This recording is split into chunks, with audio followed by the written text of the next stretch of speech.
Hi, good afternoon, everyone. Thank you so much for joining us today. My name is Jenny Alacandri, and I am an educational consultant here at Patton Harrisburg. And today is the first session in the Family Engagement webinar series for LEA to LEAs. And today's session, we're going to talk about strengthening partnerships through two-way communication. We're really excited about today's topic, and we hope you find it informational. We have some great panelists talking today who will be joining us. The session is being recorded, and it will be available on the Family Engagement webpage of the Patton website, which is www.patton.net. Before we get started, I do want to orient everyone to the webinar dashboard. There is a section, a little button you can click on for questions, as well as handouts. You can access the handouts on the webinar dashboard as well. So that's towards the bottom a little bit. So let's get started. Hey, Jennifer, it's nice to be here with you guys today. Thank you, and that's Ann Clark from Lincoln Charter. They're joining us. Ann, I'm going to get to you guys in 1 second, and then you can introduce yourself and all the great team members you brought with you. Terrific. Okay, so the mission of the Pennsylvania Training and Technical Assistance Network, otherwise known as Patton, is to support the efforts and initiatives of the Bureau of Special Education and LEAs. Our purpose is to build the capacity of the LEAs to serve students who receive special ed services. The intent of today's webinar, as we said a little bit, is to share information with LEAs regarding effectively communicating between home and school. The PA Department of Ed and Patton System is committed to ensuring all stakeholders fully understand the importance of IEP team decisions about how and where the IEP will be implemented. The first consideration should always be the general education classroom. The IEP team should determine how the student IEP could be implemented within the gen ed classroom with or without the support of supplementary aids and services before considering more restrictive environments. Remember, the general education setting includes extracurricular activities and programs to which all students have access. So what you see on the screen right now is a picture of the webinar series, the Family Engagement, Engaging Families, Fostering Partnerships, LEA to LEA series. This is the first one, Effective Two-Way Communication, and then we have 4 others that you can log into as well throughout the year. So please take a look at that, and all of them are going to be great. They're very interesting. See if you can pop into any of those throughout the school year. Today's objectives, our topics will include defining two-way communication that ensures strong family-school partnerships. We're going to talk about the discussion of school-to-home linkages. We're going to see how this is successfully applied in an urban charter school, which is Lincoln Charter School today.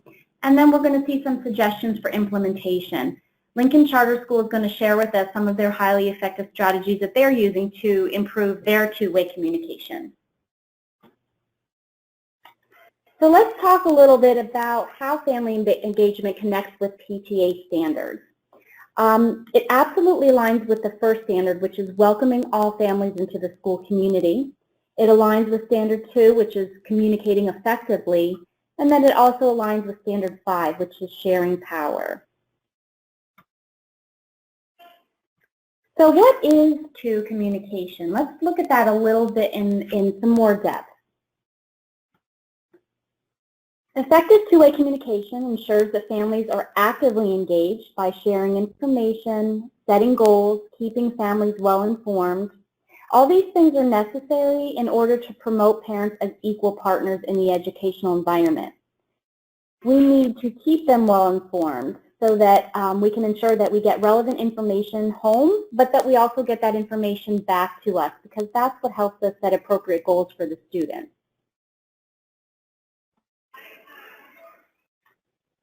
The National Association for the Education of Young Children defines two-way communication this way. Communication takes multiple forms and is responsive to families' linguistic preferences. Communication is both school and family initiated and timely and continuous, inviting conversations about the child's educational experience as well as the larger program.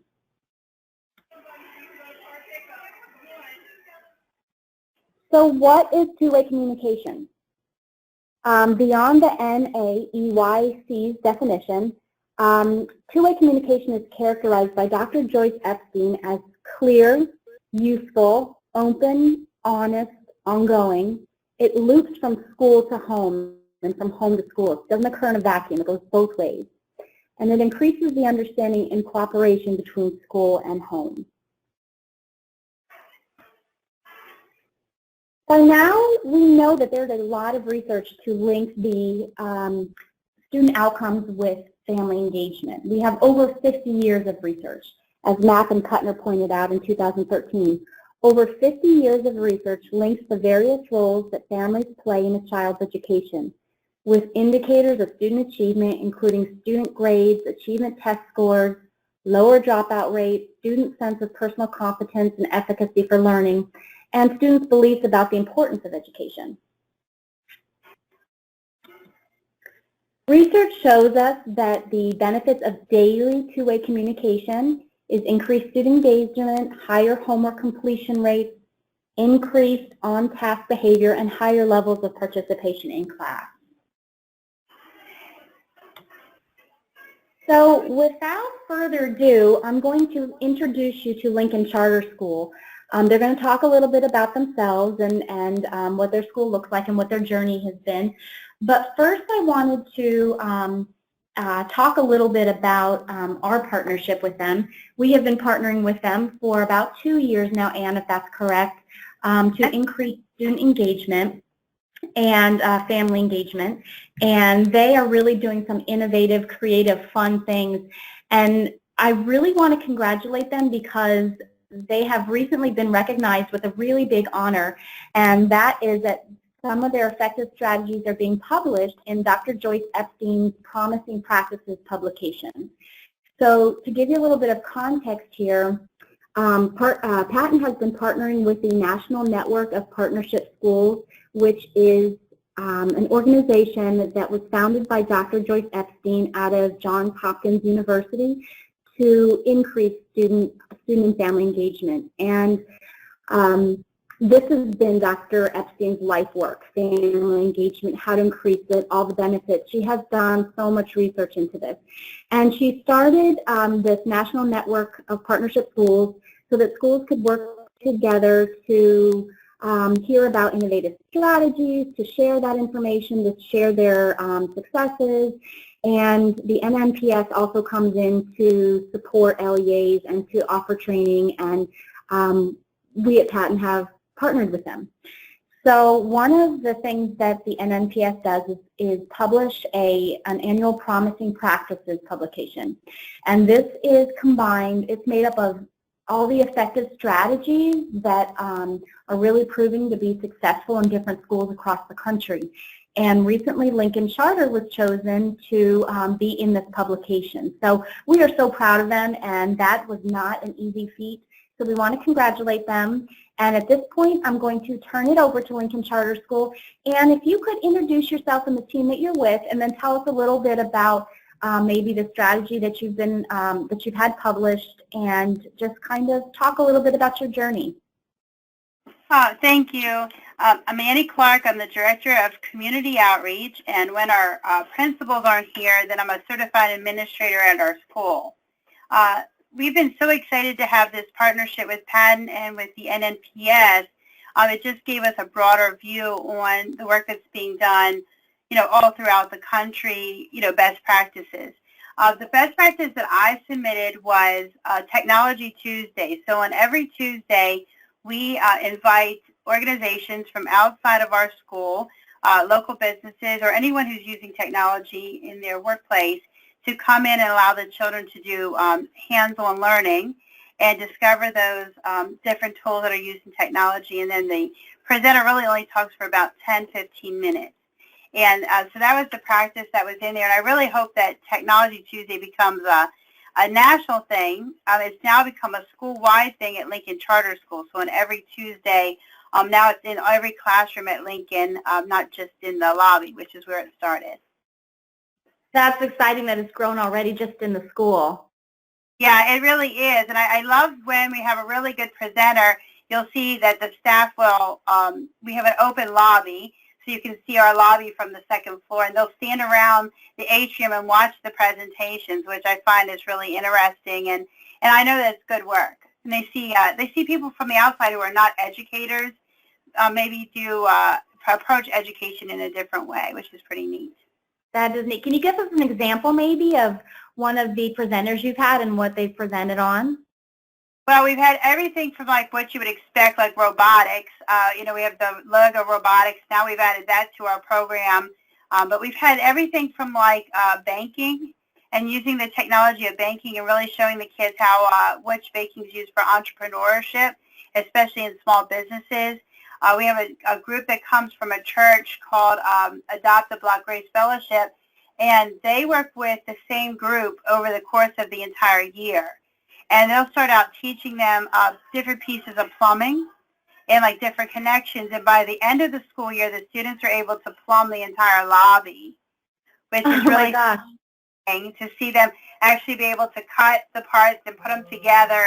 And they just do this huge, huge pipeline along the lobby of our school. So it's just been a little bit of everything. Taking computers apart, we do that.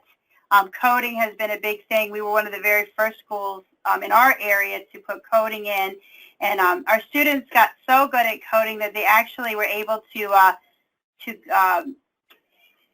crack the Study Island program, and they were actually able to recode the program so that they could bypass doing the work to get just to the games. Wow, that's very cool. What a neat way to introduce them to technology. Yes. Yeah, so they've really, our students today, I would think this is true of probably all kids in all schools, is their understanding of technology is just so much different than ours. They're able to, like my granddaughter the other day who's 12, I have a smart TV, and I wanted to mirror the phone to the TV, but she got in there and was able to put the YouTube videos on like in 10 seconds. Like they just understand it at a different level than we do, which is cool. Yeah, that's so true. Did you find that the parents had any response to Technology Tuesday? What has that been? Well, the big thing with Lincoln Charter School, one of the things that we try to do just in general to do parent involvement is that we invite parents to participate in any activity that we offer. So if it's a Technology Tuesday or Wellness Wednesday or anything, that we want parents to come and learn alongside of their children. Instead of just having special events, we just allow them to come to everything.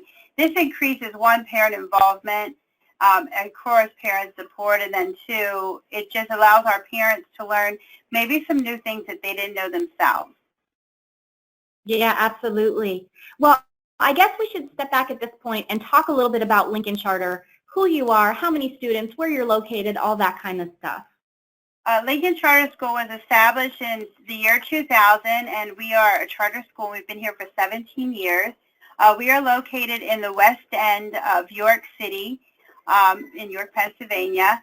At one time, the West End community was actually the most depressed economic area in the actual state of Pennsylvania. So not just in our city, but actually the state, and a lot of people don't know that. That's where our school is located.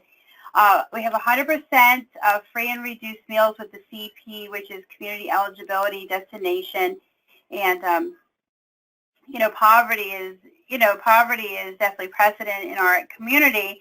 But what we have found is when you really do start to turn your school around, you start to turn economics around the school.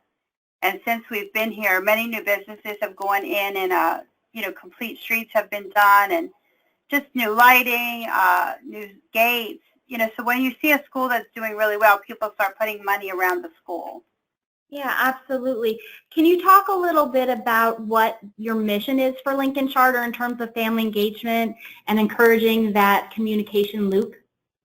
Well, really our main goal for communication is that we want to be really world-class. That's our actual mission for our school, is to provide a world-class education. But I guess our mission in general is to be world-class regardless if we're talking about parent engagement, lunch, health and wellness, academics. So really what we try to do is we either invite parents to the table, or if the table does not exist, we build a brand new table. We do understand the difference between diversity and inclusion. most organizations believe that they are inclusive, where really they're not really inclusive. They're just diverse. And I normally say it's like, the school is like a square, and all of our parents that come in, some are circles and some are triangles, and yet we keep trying to push them into a square. And they're never going to be a square. And so then we get frustrated because we believe that they're not engaged, when in fact they are engaged. It's just that we're not inclusive. We don't understand them, and for that reason they really can't understand us. We value people, and I think that's important. We started by valuing our students and our staff, but we really value our parents, and we really do believe that they are partners in the organization. And I just want to say I've been there a couple of times myself, and the warmth and the welcoming environment, it just comes from the top down, and you can just feel that on every level. And people want to be in your school. It's a really welcoming place to be. Everybody who's ever come here, I mean, I can't tell you how many people have described it as an oasis. I mean, and I've used that word, oasis, and that's from everywhere, from other educators to political people to, I don't know, just anybody, even our vendors. Like yesterday we had Frito-Lay show up because they brought us something, and I was talking to the guy for a few minutes, and he's like, seriously, call me on any event you have, call me. So wow, I think that's go great ahead, I'm community sorry. engagement.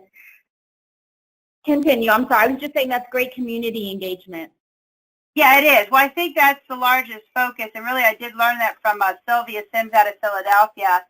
I think we had spent about 4 or 5 years just on parent involvement, and really had some movement, and but not a lot. But when we actually expanded it more to a community view, the parent engagement grew a lot more, quite a bit more. And I think so when we brought in our view of what it meant to be engaged, I think that we actually brought more people in instead of just focusing just on parents. I just think that parents felt like when we were just focusing on them, a lot of times they felt like we were, maybe being judgmental, or we were asking them to do things that not necessarily were they comfortable with. But when actually we brought community leaders in who they were familiar with, and we just were asking them to join the community leaders, they really actually saw that there was an opportunity for them to participate. And the focus wasn't necessarily on them, but it still benefited them, and it benefited us. So can you tell us a little bit about some of the challenges when you first started the family engagement work? What were some of the challenges you were experiencing with the families and trying to get the communication back and forth? I really think that we did not understand our demographics. I think that was our largest problem. We have, our population is 44% Black, 47% Latino, 8% white, about 2% Asian. And we just did not understand how to communicate. So I'll give you the example of the Latino parents. So we had found that our Latino parents, quite a few things. They were coming to meetings, number one. Their students weren't really participating in clubs, because we offer after-school free clubs for everybody. And they just weren't engaged. They weren't unhappy. They just weren't engaged. So we started with a kindergarten, a whole entire kindergarten. This is about maybe 7 years ago, and we met with just the kindergarten parents, the Latino parents, for an entire year.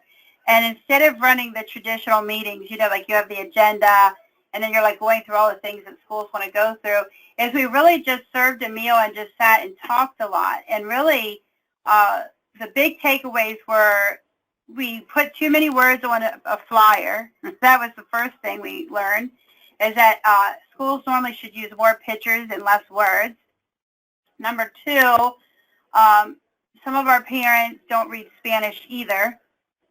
So even though we're translating, that doesn't mean that they understand what we're asking them or telling them.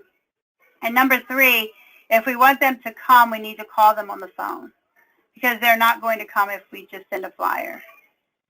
And so that really changed our practice with our Latino parents. And the biggest thing I learned was You have to find, in every community, you have those, like, I call them the keepers of information. They're the parents who show up on your playground every single day, and they are there with their students. Those are the keepers of the information. And basically, if I give the information to those 4 or 5 moms, those Latino moms, they then give the information to the other 300 families, which is awesome. Can you switch the slide for me? I can't seem to get it to move. Sure. How's that? Okay, that is great. That's great. So I told you when we started the conversation today that we were going live on our Facebook, and I am on our Facebook right now, and there's 2 parents who are logged in watching, which is great. So actually one of our board members gave me this challenge about a year ago that she said that she wanted us to start going live for all of our meetings and events and community discussions, because so much of the things that we're talking about our parents never get to experience. So we've now gone live for all of our events, which is great. And can you tell, has the response increased on Facebook? Do you see more parents engaged? There are more parents engaged, and actually what's very interesting is not only is it they're engaged in the Go Live, but actually they're engaged in all of the content. So even last week we reached a new high that 25,000 parents were reached in our post. So 25,000 parents came onto our page. Wow, that's a great number. It is a great number, and so that just shows you that parents really do want to have like I think we use our Facebook as almost like it's like a view into the school. Absolutely. And one of the most funny things I ever had happen is I was in Lowe's, and one of the Lowe's people came up to me and he's like, "Hey, are you Annie Clark?" And I was like, "Yes, I am." And he's like, he said, "Oh, I've seen you on Facebook on Lincoln." I said, "Are you an educator?" And he said, "No, I'm not an educator. I just follow you on Facebook." Oh my. But it's so funny, like, you know, people all of a sudden got to see I'm not just Lincoln's teacher or Lincoln's educational person. I'm the community's educational person. Absolutely. People are starting to recognize you everywhere. Oh yeah, my kids hate it. That's always been the case, but now it's even more so because my kids are like, "Can we just get through the store?" You know, which is. Okay, so you let me know when you want me to switch to the next slide, because the next slide we're going to talk about, I know it's something you're very excited about, and that's the parent kiosk. Oh yeah, so we can go ahead and switch to the next slide. That'd be great. So we applied for the NMPES grant dollars, and one of the big things we wanted to do is we've always given electronic surveys. And I think that all schools should do this. You know, you can use SurveyMonkey, which is free. You can already put questions. You know, they already have questions on there that have been developed by NNPS or PTO or different things. There's already questions on there. And there are Title I questions on there, which is great for all of our Title I schools. So we had created different surveys, and we were launching them through our Facebook. And we were using like laptops to do it, but really it doesn't reset itself. Laptops don't reset themselves like a kiosk. A kiosk is designed to take, and not like read like an IP address, but really just be a tool. So we used some of our grant dollars to purchase a kiosk for our parents. Primarily the first reason was so that we could have our surveys up and ready to go at all times. So if we had any parent coming in, we could say, "Hey, take the survey," and then we were getting real-time feedback on our school. But I think one of the things that's going to be the most important part of the kiosk is that you can program up to 140 plus languages into the kiosk. So if you have a parent who's brand new and doesn't speak English, they can utilize the kiosk and transfer to their own home language, and they can read everything about Lincoln Charter School. And they can forms there, and they can do surveys, and they can really set up appointments with the teacher. So it's that real time for parents. And parents want things right now, not when and us school people, we like to organize and plan everything, and that's really not how really schools should work. honestly, sometimes it has to be on parent demand, not on teacher scheduling. But a kiosk can do that for you. So that's what I was going to ask. Can you tell us a little bit about what you have on the kiosk besides the survey? Well, how else do you use that? Well, the kiosk is attached to our website, and so actually you're able to pull your entire website up and utilize that. It also is a search engine for Google, so it's like a computer, so parents can utilize that. It shows maps of the school. It tells you your procedures and policies. A lot of times if I have a parent come in who makes a complaint about something in the school, it's really just that they don't understand the reason behind the procedure or the policy. Like, they've really not been informed, and they were thinking about how it applied to their child, not really what was going on with 700 students. And so I think that would be helpful, that if a parent has a question or they think that, they want to just see what the rule is, they can look it up right from there. And the other thing is we wanted to give parents that right now ability, that if you have a question, you can get it answered right now. You don't have to wait for the office or wait for someone else, which is important. Yes, definitely.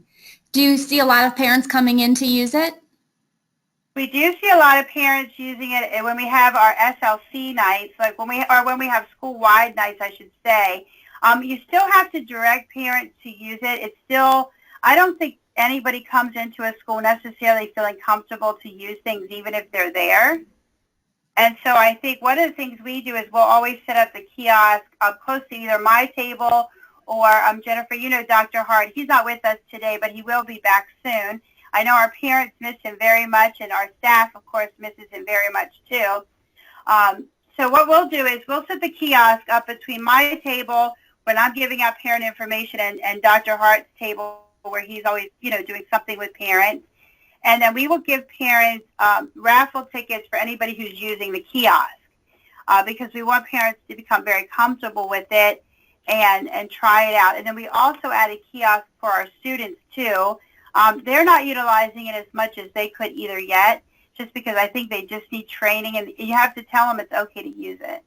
Sure. It's a big piece of technology. They might be a little nervous initially.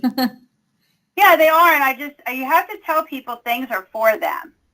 Because they don't know that they are for them. And I think that we assume, it's funny, we had a discussion the other day, myself and a colleague, and she said, I've told the staff that.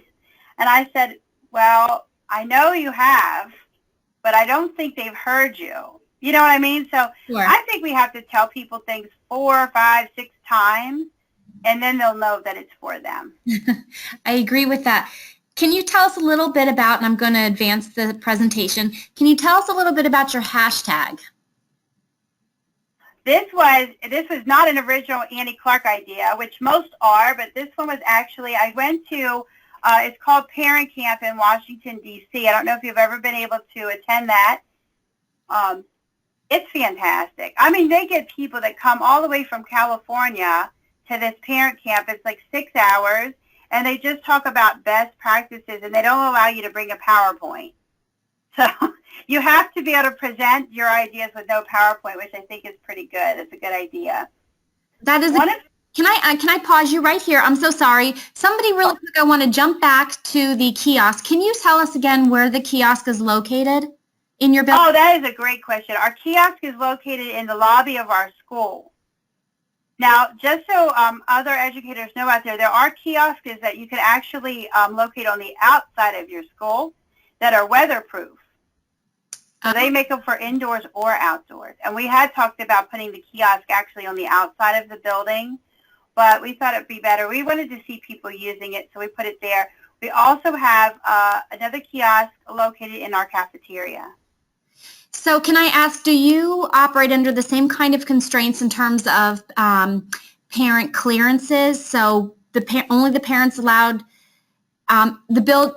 for a parent to come inside the building to use the kiosk, do they need to have their clearances? I don't know if other schools need to navigate that or not, but I think here was one of the things that we had learned, and I guess every school should look at it themselves. Our understanding of the law is that parents need to have clearances if they are going to be supervising other people's children, like on a field trip. So Yeah. in that way, the kiosk could be in the building lobby and parents wouldn't necessarily need to go through all of that. That's right. And if a parent is only coming to the school as a function of a parent at the school and or just supervising or meeting with their child, they don't need to have that because you'll never have that. I mean, like in an urban area like we are, I mean, the reality is that how the conversation came about was Dr. Hart does a father's breakfast every year. And Jennifer, I don't know, were you at the fathers or the mothers? I can't remember. I was the mothers. Okay, well, he has a father's breakfast too, so you've been to the mothers. And one of the fathers, how the conversation came up was, one of the fathers had just come out of incarceration. And he said that he hadn't been with his child for 4 or 5 years, and he was trying to reconnect with his child and really be the parent that he should be. But he wanted to find out how he could really participate in the school, and yet he had, a criminal background. So at that point, we did more research, and what we found was as long as that parent is not interacting with other children, so the school has to be responsible, but as long as they're not interacting with other children, they can be a part of your school. You just have to designate an area and then you have to have somebody to supervise it. So let's say the lobby, the office staff are there, or a lot of times when we do Technology Tuesdays or Wellness Wednesdays, I stay because I have my clearances and the teacher stays. So we don't allow people to take our students anywhere. We stay right there in the lobby where it's open, and of course our cameras are there too. Okay. Okay, thank you so much for answering that. I'm sorry, we can go back to the hashtag now. Oh, that was a good question. I'm glad somebody asked that. So I was at Parent Camp in D.C., and one of the other presenters there said that if you really wanted to turn your Facebook or Twitter into two-way communication, what you do is you just add a hashtag to it. And then you would give parents instructions to either comment back with the hashtag or comment with a question back and the hashtag. We took it a little bit further. We linked the hashtag to different posts, and we linked different hashtags to different posts because we wanted to see which posts were getting the most views by parents. And so if the parents would call into the school with the hashtag, then we registered them for a parent pack, which is like, it has some of like our LCS gear, like a keychain or a lunch bag, T-shirts, all of our parents love that kind of stuff. And so we found that by using the hashtag, you could really drive your conversation and really get parents calling back in with that hashtag, and then you knew which ads you were running or which ads you were creating that were getting more views. And have you found that a lack of technology has been an issue in terms of parents not having access to Facebook themselves? No, I think what's interesting about that is that we had a technology guy come in, and he did some work around our area, and he said that 85% of our parents have technology because they have smartphones. They don't necessarily have technology like internet at their house, so you can't expect the children to always log in to do things on computers, like homework. Right. But parents do have access to the internet because they have smartphones. So 85%, and I don't know, I can tell you right now that since we've been using we use our Facebook and Twitter at the same time. So anything I Facebook, this is sort of really cool. Anything I Facebook automatically turns into a tweet and also goes to our website immediately as a current event. That is neat. So you can have somebody from your technology department for the schools out there. That's who figured it out for us. Our technology guru was able to link everything together. So now I just make one post and it goes everywhere. That's really efficient. Yeah, and it makes your website keeps your website up to date. Yeah, relevant and yeah, like you said, very up to date, so people know what's going on at all times. Right. The other thing is people a lot of times think you have to have a Facebook to see a Facebook, and that's not true. If a Facebook is public, like Lincoln Charter School, because it's public, anybody can view the content on our page. They don't, because it's a web-based, so you don't have to have a Facebook to see a Facebook page. If you wanted to comment, or if you wanted to, messages or something, then you'd have to have one. But you can view any Facebook just from your phone without a Facebook. That's good to know. So it's Yeah, not a lot a of requirement. Yeah. Yeah, so hashtags have worked out really good. This was our first year for them, and the big reason we used them was because we were trying to drive up our enrollment in our kindergarten, because we went back from 5 classrooms to 6. We constantly are changing the number of classrooms we have for each grade by the number of students on our waiting list. So if we need more classes in kindergarten, then we add that. If we need more classes in 5th grade, then we add it. So this year we ended up with 6 classrooms, and that's why we used the hashtag, is we were trying to drive up our enrollment. And was it effective then? It was. We filled all 6 classrooms. That is exciting. Okay, so let's talk to us a little bit about the Principals platform. I know Dr. Hart can't be here today, but maybe you can tell us a little bit for him. Well, the nice thing was actually this came out of some work that I was doing with PDE at the SPAC, when I was on the SPAC group, which is the Title I group for the state of Pennsylvania. And we were having this big debate about principals and really engaging parents. And I said, it has to be easier than what we're making it out to be. And so the Principals platform came out of that the idea of the platform is that there's 7 different platforms. One is like you use a quote. The other one is you play a game with parents. The other one is that you talk about safety and security, like you do a walk with parents. So all of them are tied to some type of action. So, and they're all based in 30 minutes because principals are busy and so are parents.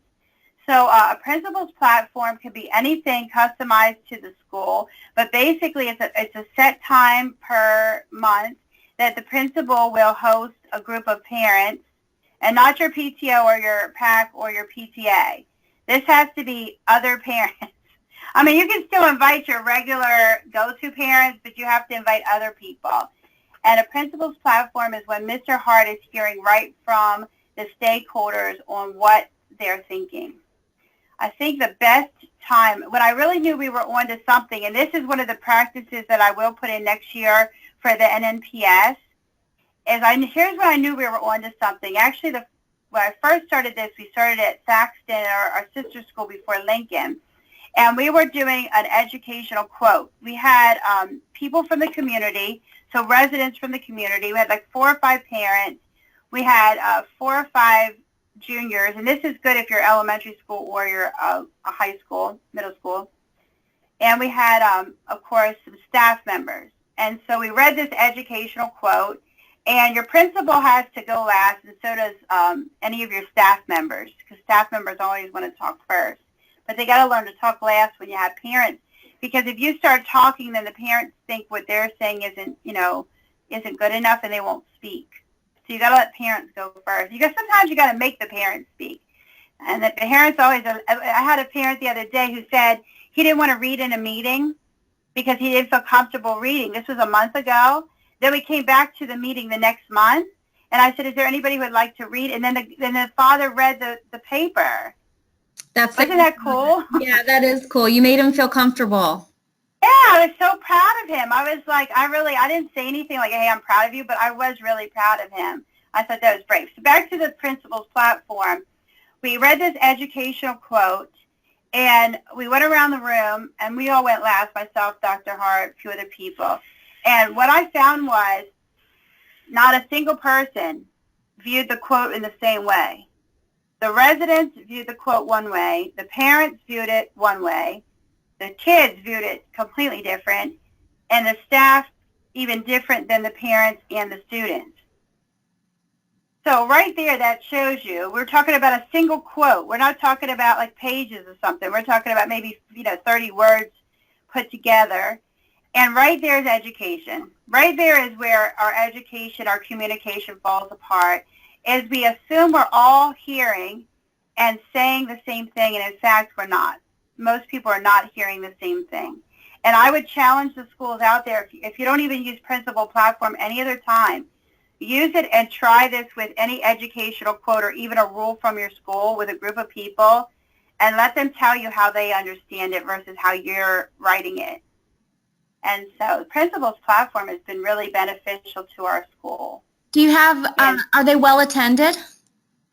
They really are well attended. I make it easy for Dr. Hart. So you really got to have somebody on your staff. I know not everybody has a community outreach director, but I would encourage schools to have one because I try to make it easy for Dr. Hart. So I'm in charge of putting it on his calendar, creating the agenda, deciding what we're doing, and then what I give him is every month he gets little tickets, they're customized cards. They're like the size of a business card. Customized card that he can hand out. I give him 10 every month. And then what he can do is he takes those cards on the playground and he hands them out to different parents. And he says, I really want you to come to this. And parents come because, if the principal's asking you to show up, you show up. Right, it's a personal invitation. Yeah, even your urban parents. If the principal comes out and asks them to come, and they will come. And so that's one of the ways that you can make it easy for your principal to do this, or a principal out there can make it easy for themselves to do it. Do you hold? And then the other thing is we really do stick to the 30-minute time limit. People want to stay longer, but we stick to 30 minutes because then people will come back. Right, it's not too time consuming. Do you hold these meetings during the day? Are they in the evenings? Are they late afternoon? When do you find these best attended? These are always conducted during the day, and they're always at 9 a.m. in the morning. Our students arrive at 8:30, and what we do is we encourage the parents just to stay, and we have breakfast for them. And so this way the parents can enjoy breakfast while they're waiting for us at 9 a.m., and then we start the meeting on time, and we end on time. We do offer other meetings in the evening, but the purpose of them is much different. So we do have our traditional PAC meetings. Now we have a Saturday school improvement meeting that's really well attended. We actually have 20 people participating in that, which is great. So we have meetings for other times, for other reasons, but this is really just about the principal and the parents. And so even though I will say some things, really my job in this particular thing is just to facilitate it more than to speak in it. And that way, if sometimes a parent will get anybody will get long-winded, maybe like me. Somebody to facilitate and say, okay, I love that point, but we're going to move on. And that's one of the reasons that I always have agendas and I stick to them because people need you to move on. Right, and people do respect you respecting their time. Yes, yeah, but you have to have somebody who's willing to say that's enough. We're moving on. And I always do that because, your principal, I always say this to our teachers too. If there's a problem with a parent, let me handle it. Because if the parent gets mad at me, this is even true with our nurses. We have a situation that our nurses had to enforce something, but I said, let me enforce it. A parent can be mad at me because, they don't have to have a relationship with me. I want them to have one, but they have to have a relationship with the teacher, right? They have to have a relationship with the nurse, and they have to have a relationship with the principal. So you really have to find someone on your staff who can be, who's not the bad guy because they're mean, but just really sometimes will bring the message that maybe the parent doesn't want to hear, and then I'm real restorative. So I always assume people get over stuff. So if they were upset with me on Monday, by Friday I figure they're over it. And then I'm always restorative with that parent. I'll go back and, reconnect with them so it doesn't stay like a long-term thing that they're upset with. Yeah, that's something very interesting to think about, is having somebody in the role of somebody that can step outside of the role of always positive interactions, where the people who are with the kids all the time have that positive interaction, so parents feel more comfortable and aren't turned off to the school. Yeah, that's right, because that's the biggest thing. If you end up with a wedge between a kid or a parent and a teacher, the whole school year is going to be very ineffective. And, you can't have that wedge between a parent and a principal either. Yeah. Because especially in school choice. That's what we're looking at in charter schools, is school choice. People don't have to come here. They choose to come here. Right. Yeah, that's an interesting perspective. Now I want you to talk, just moving on a little bit, I just want to talk about the Men and Women Speak.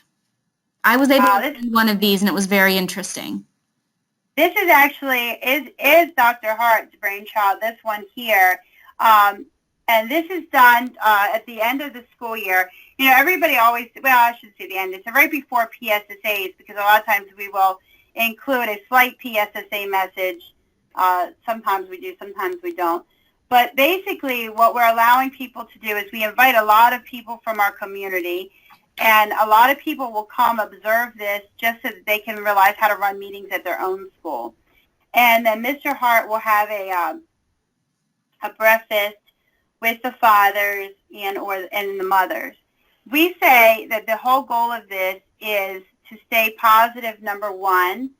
A lot of times, you know, schools bring parents together and then they sort of almost chastise the parent. You know what I mean? Like they're saying, oh, if you could just do this, or we need you to do that, or they're talking about the fundraiser or whatever. And it's really not about the parents. It's really just more extension about the school. And parents really are turned off by that because they're already overwhelmed. We assume that our parents are already overwhelmed, and we got to try to make it as easy as possible. So this event is held so that we can, one, hear from parents and community leaders, and they can hear from each other. And this has been really powerful. We asked the fathers to make a comment. Like there's always, I put 5 different surveys on the table. I would suggest schools do this too. I put 5 different kinds of surveys on the table. I put kinds that you can rate the school, like, 1 to 5. I do open-ended ones. I do ones that like, agree or disagree. All these different formats of surveys, because I just want to hear from parents. And if all you offer is an open-ended survey and a parent can't write, you won't get the survey. But if you give them a rated one where they can circle a 1 to 5, you'll get the survey. Yeah, that's a good thing to remember also. Yeah, that has made such a difference. So we have about 500 surveys completed a year from our parents. Have you got really good? Really great feedback from them?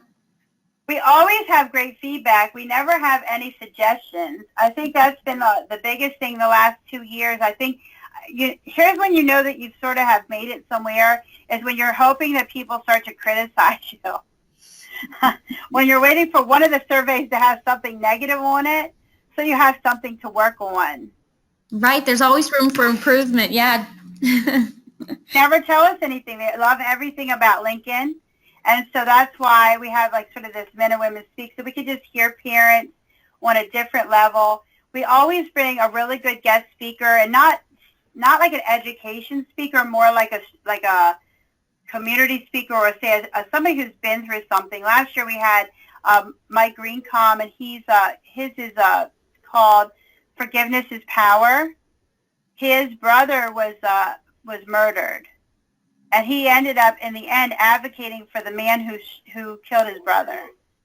And they ended up going and speaking around the whole country. So we used him as a guest speaker because for our fathers, we needed them to hear that kind of message. A lot of times for our women, we'll use like our city council woman. She's really good. Our state representative's a woman. Our mayor's a woman. And so we'll have women come and speak about how they struggled as parents and as professionals. So if the mayor's up there or your state representative's up there telling you that she struggled as a parent, right, then our parents all of a sudden don't feel so left out or feel like they're, that their struggle is unique, that we're all struggling. Sure. So yeah, I love that part of our program. Those are my 2 favorite days, and I get to organize it, but I don't really enjoy it then. But when I later on see the pictures and see, last year we had, I think, 180 fathers. No school gets 180 fathers. That's a pretty good number. It is, and we have 350 mothers. We've actually have outgrown our gym for this event, and our event, holds over 300 people. So we're not sure what we're going to do. We think that if we move it off campus, we're going to have to get buses to bus the moms somewhere. So I don't know yet. We have to have that conversation soon about it because, we'd love to have 700 mothers here. Sure. We'd love to have every mother. Yeah, if you can hold them, right? Yeah, so we'll have to find a bigger venue for it. But that has continued to grow every year. And I really credit the growth of that to Dr. Hart. We've always had good parent involvement, but we never had those kind of numbers until he was here. And your great leader does make a huge difference in your school culture and climate. Absolutely. I'm wondering about the circles of engagement, which is the next slide. Is that something? Well, this is part of the work. This is our first work that me and you did, Jennifer, early on. Mm-hmm. This is at the very beginning. And what the conversation that started Circles of Engagement is that Dr. Hart was trying to talk to our staff about mission and vision. And every time he would bring up the conversation, the staff would get really stressed out, like they just shut down. Then I was taking a leadership class, and it talked about the 4 pillars of engagement. Of course, it had mission and vision, but then it also had tools and support. And a lot of times in organizations, they're trying to get the whole organization to look at mission and vision, but your staff doesn't have the tools and support that they need to have the conversation. So we started having that conversation, and what we found was our teachers need things that we're not giving them, but our teachers are afraid to tell us. And not just at Lincoln, I'm sure this is at every school. So what happens in a circle of engagement, we create the 4 pillars, and it says mission and vision, and it says tools and support. And then we put in the circles are educators, community leaders, and students. And you have you can do this with a whole classroom. Yesterday I did it with the entire 5th grade. So you can do it in small, you can do it with one classroom, or you can do it with an entire a grade if you like to. Basically what happens is that you're putting out your mission and vision, and you're asking the question, do the people in your stakeholders have the right tools and support? And this was fascinating because we started to get some real conversation going. Our teachers did not have the right tools. But the problem with us leaders is we're trying to give the tools to the teachers we think they need and not know what they need. And so how many schools are wasting time on professional development and nobody comes out feeling like they learned anything because we keep giving them what we think they need and they won't tell us what they need. The teachers were able to see what they needed because there was other people in the circle. And so we couldn't tell if what the need was came from the teacher or a kid or a community leader. That was good. So you want to make safe places, and that's basically what circles of engagement are, is you give a topic and you allow people to give you feedback on that topic, and it's a distributed leadership. And I was there for one that involved parents, if I'm recalling correctly, right? Yeah, parents are always included. So parents, community leaders, teachers, and kids. And I remember the parents feeling very comfortable in sharing their thoughts too. It makes a safe place for everybody. Mm-hmm. That's the big thing, is that you really have to look at the things that you're doing in your school and say, is this a safe place to share? And am I asking the right questions to get the right information? A lot of times we're not asking the right questions in our organizations. We keep asking the same question, and yet we don't get the responses we want. One of the things, I worked with Dr. Weston. She used to be our VP. She's now the superintendent of a district in Virginia. And I said, I really want to communicate better with people. And she said, ask the same questions and see how people respond, and then start to change your questions. Start to change your questions, and then you'll see how to get a different response from people. But you got to make a safe place for people to speak, that's for sure. Yeah, that's great advice. Let's go. In the interest of time, I hate to cut you off there because I know we could talk for a long time on circles of engagement, but talk briefly about the letter writing that Mr. Hart does. Yeah, this is great. Dr. Hart said that he had a very rough childhood. He's really honest about that. He says he credits all the time that the fact that he was saved and became a professional football player, became an educator, and now is, of course, a doctor of education, is because his 9th grade teacher did not give up on him. And he credits his success to her all the time. he had a terrible relationship on and off with his mother. She was 14 when she had Dr. Hart, and so they really did grow up together. He had been in foster care for a while, and at some point, he just wanted to write to his own mother about all the things that he wishes he could have been able to tell her, and he just couldn't. And so he said, but he did it when she was getting ready to die. And so he said to the parents, he came to us and said he wanted to give the parents a vehicle to be able to tell their children all the things they would like them to know while they can actually use it, which is brilliant. And so he started the I Believe letters. And when we do that big breakfast, we have the children write to their parents, and then we have the parents write back to their children. And then we share the letters back and forth. And I have to tell you, you cannot, when you pick up the father's letters, I can't make it through 2 lines without crying. And I mean that. It's so moving. I believe that. I like how you've made a safe space for the parents to communicate with their children, too. Yes. And we also do have people to write for them, and we also have computers available. Oh, that's nice that you've made it easy for them. Have to make it easy. What we also do is we do a writing stem. So a lot of times what we'll do is it's on one side an example of the letter, like an example of a letter, and then on the other side has a writing stem to it. And so you have to have lots of different things on your tables, and our tables are very busy, but make it easy for parents. Yeah. And have people there that could scribe for them if needed. And we try to really put a lot of people in the room who are sensitive to what's going on. Like I'm always there. Miss Ortiz, who's our bilingual secretary, she's there. We're looking for those parents who are struggling. That's and we will go and encourage them. Be like, hey, I can help you do that. You know, not any big deal. Like, can you do it? We don't ask, can you do it? We just say, hey, I can help you do that. I would like to do that for you. And just make yourself available for parents and be aware of your parents. Look around and see what's happening.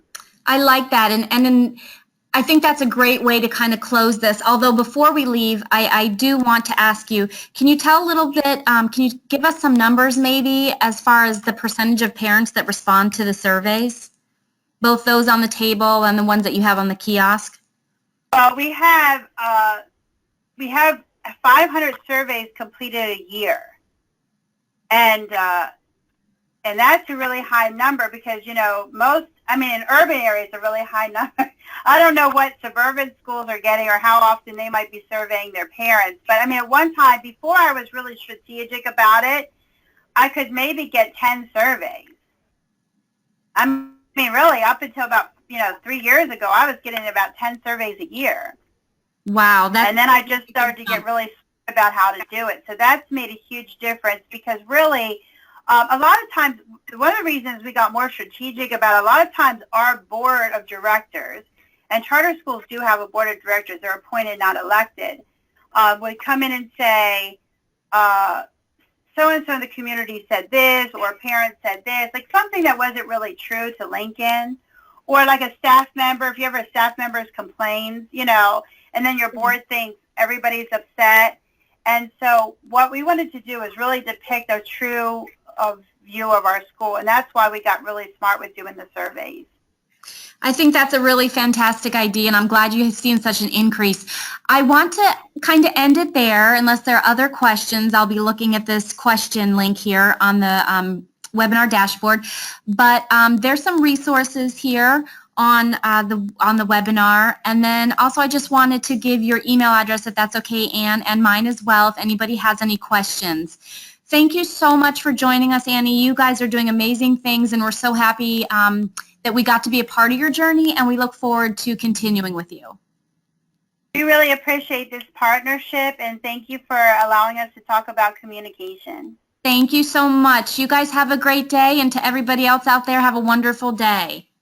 Thanks, Jennifer. Thank you. Bye. Bye-bye.